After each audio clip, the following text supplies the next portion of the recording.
기도드리겠습니다.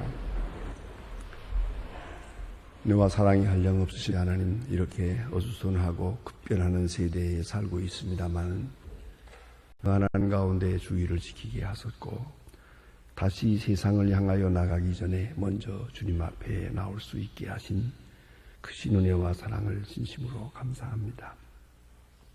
그 큰 사랑으로 이기게 하시고 그 큰 사랑을 바라보며 오늘도 승리할 수 있게 하시는 귀한 은혜를 생각하며 주님 앞에 영광을 돌립니다. 원컨대 우리 마음을 온전히 사로잡아 주셔서 잠시 느끼는 기분까지라도 주의 뜻에서 떠나지 않게 하옵소서. 주님이 기뻐하시던 자를 기뻐하고 주님이 사랑하시던 자를 사랑하고 주님이 섬기시는 것 같이 그렇게 섬기며 살아가게 하옵소서. 섬김을 받으려는 마음에서 떠나 섬기려 하는 마음으로 오직 주의 크신 뜻을 이루고자 하는 간난 심령에서 오늘도 살게 하여 주시옵소서. 확실한 목적이 인생을 살게 하시고 주의 거룩한 영광을 위하는 목적에서 조금 더 어긋나는 일이 없게 하옵소서. 주님의 영광을 위한다고 하면서 나하고 또 남을 섬긴다고 하면서 내게 돌아오는 이익을 더 구하는 그런 마음에서 하게 하옵소서. 또한 남을 높인다고 하면서 자기 자신을 높이는 일이 없게 하시고 항상 하나의 썩어지는 미랄이면서 하나님의 크신 뜻을 이루는 오늘 하루가 되게 하여 주시옵소서.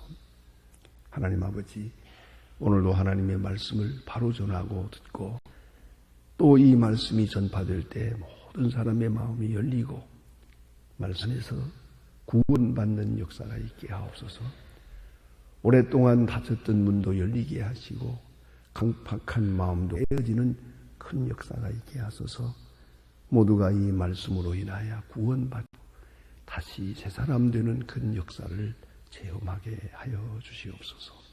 하나님 아버지, 교회가 교회된 귀한 사명을 다하게 하시고 세우신 기관들 그 모든 모임과 그 공동체 하나하나가 다 귀한 사명을 잘 감당할 수 있게 하시고 참으로 주 여호와 하나님만 섬기는 그런 기구들이 되게 하여 주시옵소서.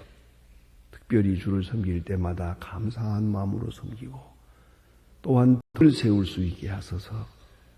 보다 많은 사람들의 마음속에 깊은 감동과 격려를 주는 그런 섬김이 되게 하여 주시옵소서. 주여 이 나라를 돌보시고 은총을 주시옵소서. 우리는 경제를 걱정합니다. 또 정치를 걱정하기도 합니다. 도덕성을 말합니다마는 하나님이여 간절히 기도하옵는 것은 민족과 온 백성들이 욕심을 버리고 정직하게 하옵소서. 진실함과 성실이 먼저 있어지게 해주시기를 기도합니다. 더 이상 서로 마음 상하고 실망하는 일이 없도록 도와주시기를 바랍니다. 대통령에게 밝은 믿음을 주시라. 이 새벽에도 그가 하나님 앞에 조용히 무릎 꿇고 그 옛날 아브라함 링컨처럼 기도할 수 있는 주님의 사람이 되기를 기도합니다. 하나님의 거룩한 영감을 얻어 그 능력 그 말씀에 따라서 이 나라를 다스릴 수 있게 하옵소서. 온 국민과 또 우리 모두가 다 신뢰하고 존경하면서 주의 뜻을 이루기를 기도합니다. 이제는 더 거리에 나서서 외치는 일이 없게 하시고 붉은 띠를 두르고 소리를 지르는 이러한 일들을 다시 보지 않게 하옵소서. 참 평화가 깃들게 하시고 한 걸음씩 양보하고 그리고 화평을 서로 신뢰하면서 아름다운 미래를 창출할 수 있기를 기도합니다. 자비하신 주여, 오늘도 북녘 땅의 은총을 도와시고 가난과 억압과 고난에서 건져주시되 지하에서 울부짖는 성도들의 간절한 기도를 들어주시옵소서. 우리에게 큰 일을 맡기셨사오니 주여 이 일을 잘 감당하게 하소서.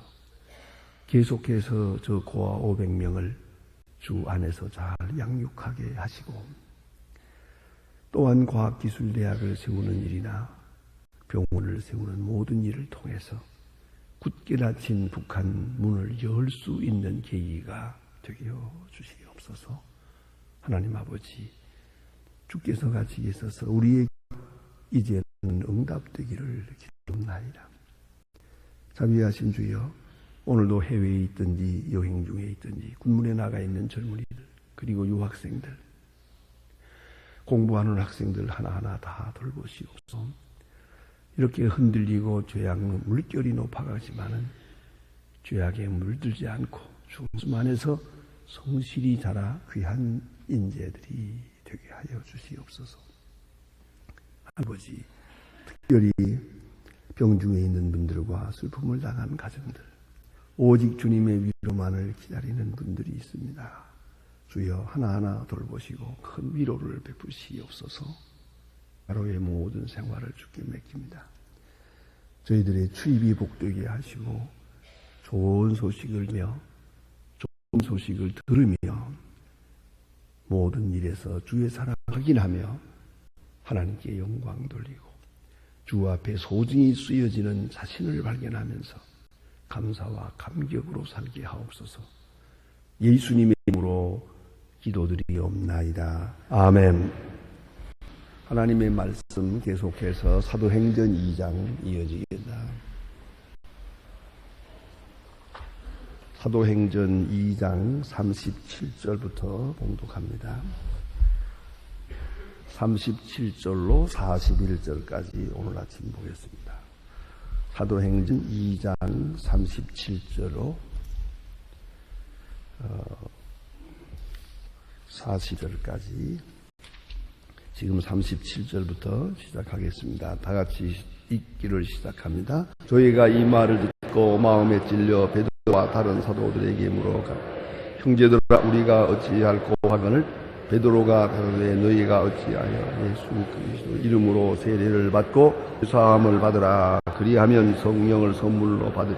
이 약속은 하나님이 너희의 자녀와 모든 먼 사람 및 우리 하나님이 얼마든지 부르시는 자들에게 주신 것이라 하고 또 여러 말로 걱정하여 너희가 이 패역한 세대에서 구원을 받으라 하니 이 말을 받는 사람들의 세례를 받음에 그날의 제자의 수가 3,000이나 더하더라. 아멘. 그것까지만 보았습니다. 예브로의 오순절 성령 받은 그 후 오순절성 사건 후에 첫 번째 설교입니다. 설교가 계속 이어집니다만은 첫 번째 설교를 우리가 지금 보고 있는데 이 설교는 참 대표적인 설교요. 또 근본적이기도 하고 번위 있는 설교였습니다. 그 이유는 이 한 번의 설교에서 3,000명이 회개하고 세례를 받았습니다. 이 얼마나 놀라운 일입니까? 3,000명. 그 당시의 인구가 얼마인데 이 3,000명이라는 수는 엄청난 것입니다. 저는 이런 수를 생각할 때마다 조금 나름대로 요새 말로 말하면 과학적 회의를 가집니다. 이 뭐냐 하면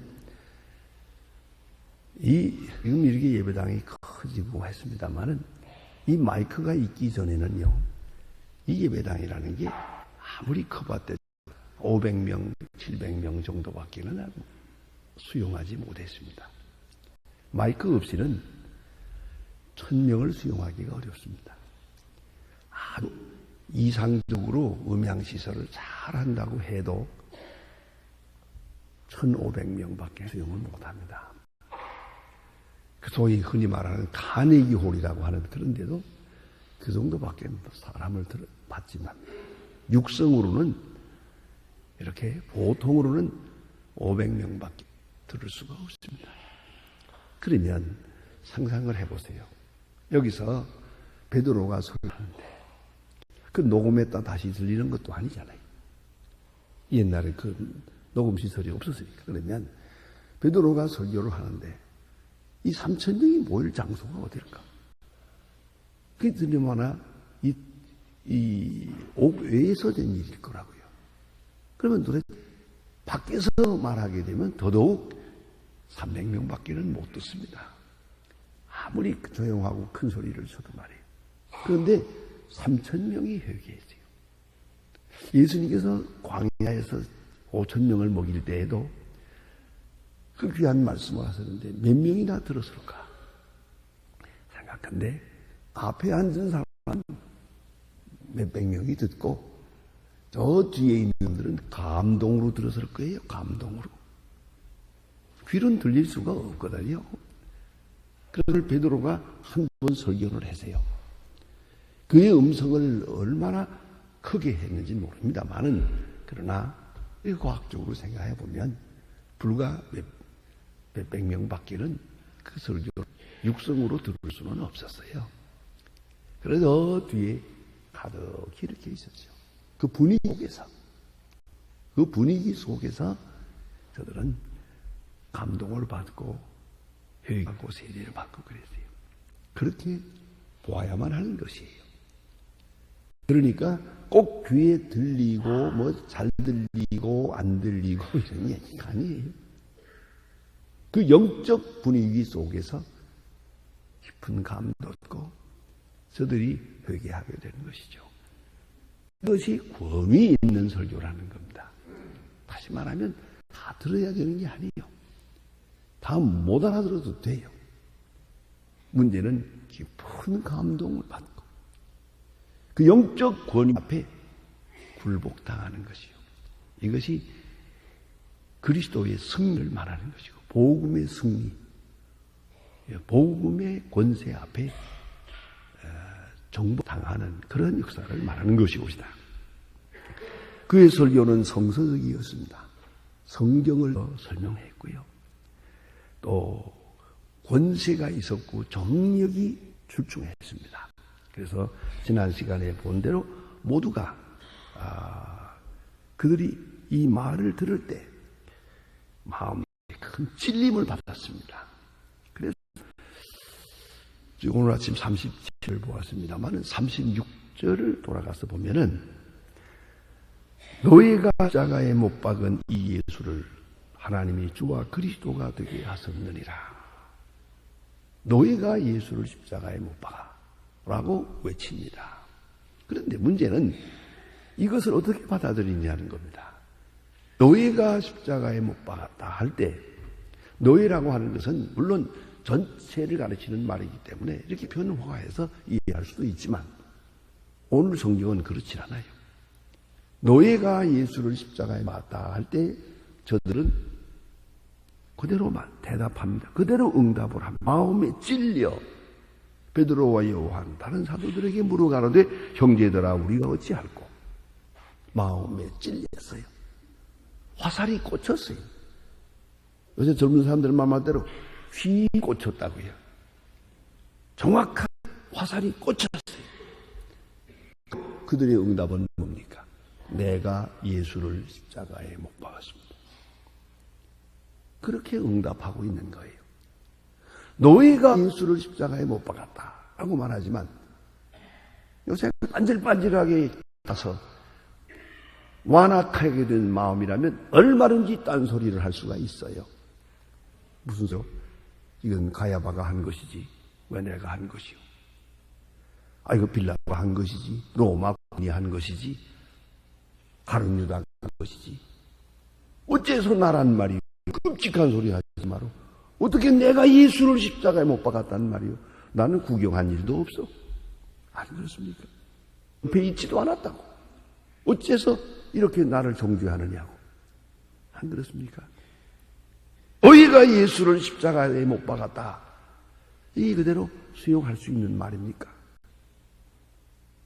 여기에 문제가 있어요. 가끔 제가 목회자로서 모험당할 때가 있습니다. 이렇게 설교를 하고 내 방에 들어갔을 때 누가 와서 손을 땅강 하고 눌러요. 그러면 제가 아이고 누구십니까? 하고 문을 열면 인사도 하지 않고 대뜸 하는 말이 누가 나에게 대해서 목사님께 고자질했습니까? 이러고 나오는 거예요. 그 무슨 얘기인데요? 분명히 내 허물을 목사님이 누가 고자질을 해서 목사님이 오늘 나보고 책망을 했다는 거예요. 나보고 책망을 했다. 자, 이게 문제라고요. 글쎄, 날 보고 책망을 했다고 합시다. 그렇게 느껴졌으면 성령의 역사로 알고 하나님의 말씀으로 알고 그래서 회개하면 되지. 왜 반항하는 거예요? 생각이 어디로 돌아가느냐 하면 목사님이 어떻게 욕을 알았을까? 내 사정을 어떻게 알았을까? 기껏 머리를 굴리다가 생각하는 것은 누구누가 그 사람이 고자질했구나. 사람까지 지목을 해요. 누구누구가 그 사람이 목사님에 가서 얘기해서 목사님이 오늘 날 보고 얘기했다는 거야. 이런 사람이 참 구제불능한 사람입니다. 성경 말씀을 들으면서 마음에 찔리거든 회개해야지. 왜 반항을 하는 거예요? 왜 딴 발로 굴리고 있는 거예요? 이거는 영영 구제받지 못하는 사람이에요. 그거 잊지 말아야 돼요. 설교를 이렇게 듣는 사람은 교회에 몇십 년을 나와도 마찬가지야. 그건 그러다가 죽을 사람이더라고요. 그런 사람들 참 유감스러운 사람들이 있어요. 언제나 설교는 누가 하든 내게 주시는 말씀이에요. 성령의 감동 안에서 이건 내게 주시는 말씀이에요. 오늘 내게 주시는 말씀으로 하나님께서 저분을 통해 내게 말씀하신다. 이렇게 들을 때만 돼요. 저걸 어느 책에서 보았나? 누가 고자질을 했나? 저건 목사님이 날 보고 있다. 이렇게 생각을 하는 한, 자, 이 사람 어디 가서 구원받겠어요? 어디 가서 말씀을 듣겠어요? 그 허구한 날 이렇게 비틀어지게만 생각하고 있으니 말이에요. 이게 제일 이상한 사람이에요. 오늘 본문에 복받은 사람이 있습니다. 이 엄청난 사건이요. 십자가 사건이 뭔 얘기도 아니에요. 바로 며칠 전에 있는 얘기예요. 생생하게 알고 있어요. 어떻게 된 사건이라는 걸. 그런데 오늘 베드로는 담대하게 말합니다. 너희가 십자가에 못 박아. 너희가 예수를 십자가에 못 박아. 물론 크게 보편적 의미로 말할 수 있습니다. 그러나 저들은 말합니다. 받아들이는데 그게 아닙니다.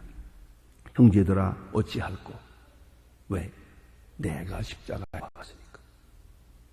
모두가 예수는 나 때문에 십자가에 죽었다고 생각을 하는 거예요. 어쩌다가 내가 이렇게 큰 죄를 지었다. 내가 예수를 십자가에 못 박았다. 라고 이해하고 받아들이게 됐다는 말씀이에요. 내가 십자가에 못 박았다. 놀라운 얘기예요. 이것이 바로 말씀의 적용이에요. 말씀은 임플리케이션이에요. 말씀의 해석이 필요한 게 아니에요. 긴 이론이 필요한 게 아니에요. 말씀 그대로가 마음에 적용돼야 돼요. 내 현실 속에, 내 심령 속에 와서 그대로 꽂혀야 되는 거예요. 그리고 이 말씀은 나를 위한 것이, 이 순간도 나를 위한 것이고, 이 교회도 나를 위한 것이고, 오늘 내 앞에 서 있는 프로도 나를 위한 것이요. 그의 설교도 나 자신을 위한 것이요. 이렇게 받아들입니다. 그래서 저들이 말합니다. 어찌할꼬? 선생들아 어찌할꼬? 합니다. 그리고 특별히 저 사건과 나와의 종말론적 관계를 맺는 시간이에요. 십자가 사건은 벌써 며칠 전에 있었어요. 그러나 이들은 생각합니다. 아니요. 오늘 내가 예수를 십자가로 받고 있다는 거죠. 오늘도 마찬가지. 2000년 후 오늘 우리도 이제 종말론적으로 십자가를 이해합니다. 예수의 십자가는 나를 위한 것이고 오늘도 나를 위하여 그는 십자가에 돌아갔었다고. 내가 어찌할꼬 하고 묻습니다. 형제들아 내가 어찌할꼬? 어떻게 하면 좋으냐? 이것이 목표요. 이것이 적용이요. 이것이 소리입니다. 어찌할꼬? 내가 어찌할꼬? 그렇습니다. 하나님 말씀을 들을 때마다 우리는 남의 얘기하는 거 아니에요. 남의 생각할 것도 없어요. 내가 어찌할꼬? 그것만 생각하면 돼요. 어떤 사람은 그런 생각을 안 해요. 권사님, 아예 목사님 설교 들을 때는 참 은혜가 되거든요. 아단 말씀이거든요. 요걸 잘 기억해서 집에 돌아가서 며느리한테 얘기하려고 그러니까 가서 며느리 불러놓고는 생각이 안 나는데요. 아이고, 그래서 그 걱정이에요. 그러면 군에게는 들려진 바가 없습니다. 그건 내가 할 일이 아니거든요. 꼭 며느리가 꼭 들어야 할 말이었거든요. 꼭 며느리가 들어야 할 말인만 며느리가 교회를 안 나와서 내가 가서 말하려고 하니까 생각이 안 나요. 이런 권사님도 구제병이야. 아시겠어요? 남의 얘기 아닌 게 아니에요. 들어야겠다는 거 아니에요. 그거 왜 자꾸 머리를 딴 데로 돌려? 그것이 망조라니까요. 이슬한 그리스도인은 그 생각 안 해요. 자녀도 아니고 남편도 아니고 아내도 아니에요. 내가 어찌할꼬? 내 심령이 어디로 가나? 나는 어떻게 될 것인가? 이대로 나는 아니 오늘 내가 죽는다면 난 어떻게 되나? 이것을 생각하는 것이 설교 결론이에요. 설교를 잘 듣는 사람이에요. 내가 어찌할꼬? 우리가 어찌할꼬? 하고 말합니다. 자, 이 말이 저들의 마음에 찔려서 받아들면서 우리가 어찌할꼬? 이제 베드로가 대답합니다. 회개하여 각각 그리스도의 이름으로 세례를 받고 죄사함을 얻으라. 회개하라. 이제는 회개하라. 마음에 찔렸으면 회개하라. 바로 회개해서 미치고 깨닫고 생각을 바꾸고 그리스도에게로 돌아오라. 그것입니다. 회개해야 됩니다. 시간 우리는 회개할 것입니다. 말씀을 들으면서 잘못된 것을 회개합니다. 좀 더 깨끗한 마음으로 죽기로 합니다. 회개는 메타노이란 말은 감상만이 아닙니다. 생각만이 아니고요. 행동입니다. 우리의 생각과 뜻을 그리스도에게로 향하는 것이옵시다. 회개하라. 첫째, 회개해야 계속적으로 무엇인가 주의 뜻에 떠난 일이 있는가 생각하며 회개할 거예요. 그 다음에 각각 주 예수의 이름으로 세례를 받아라. 세례라는 것은 퍼블릭 이니시에이션입니다. 이 세례 받는다는 말은 공공연하게 전체 앞에서 하나님 앞에 헌신하는 것을 말합니다. 나는 그리스도인입니다. 그게 도장을 찍는 거예요. 마치 우리 사랑으로 말하면 혼인신고하는 것과 같아요. 혼인신고와 같아요. 나는 이제 이 사람하고 삽니다. 나는 이 사람의 아내입니다. 혼인신고하는 것처럼 우리는 그리스도의 사람으로 하나님 앞에 약속을 할 뿐만 아니라 거기서 인품을 받는 것이에요.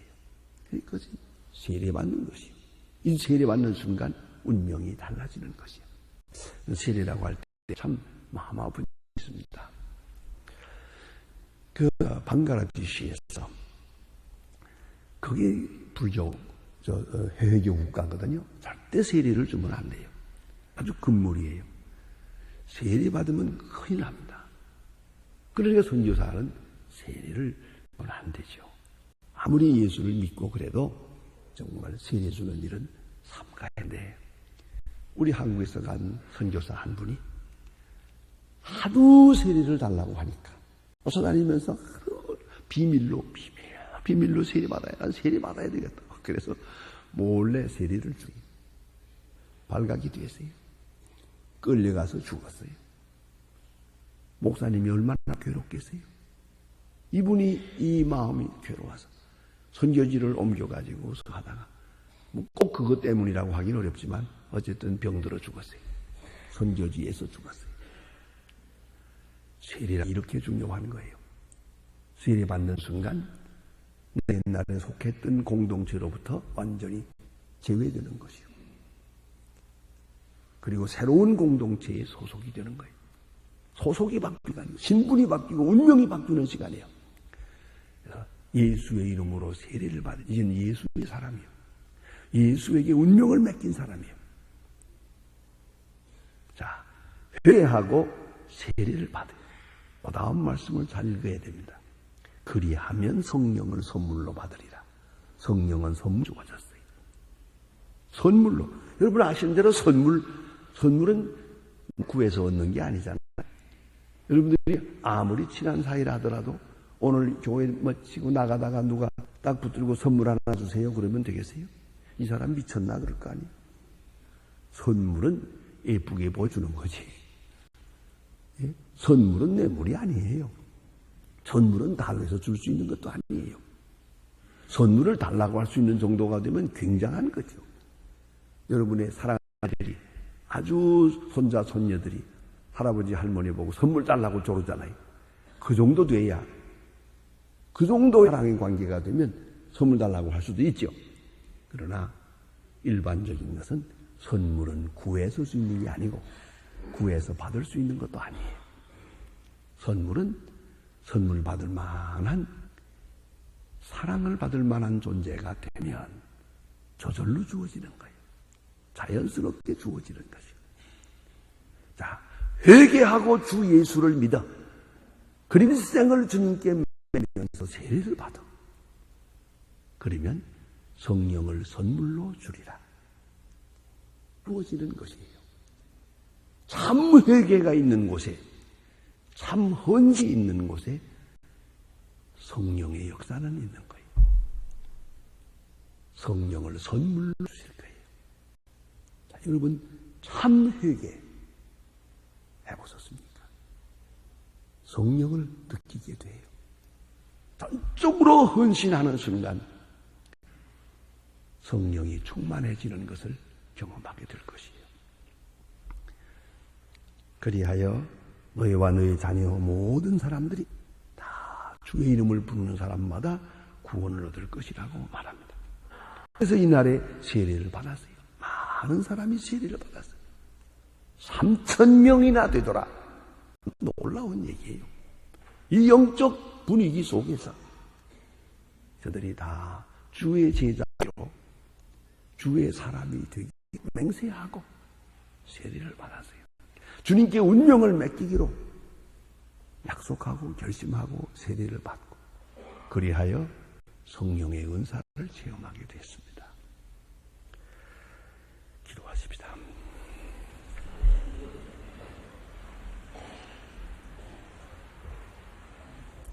내게 계신 우리 아버지시여 이름이 거룩히 여김을 받으시오며 나라의 마음 뜻이 하늘에서 이룬 것 같이 땅에서도 이루어지이다.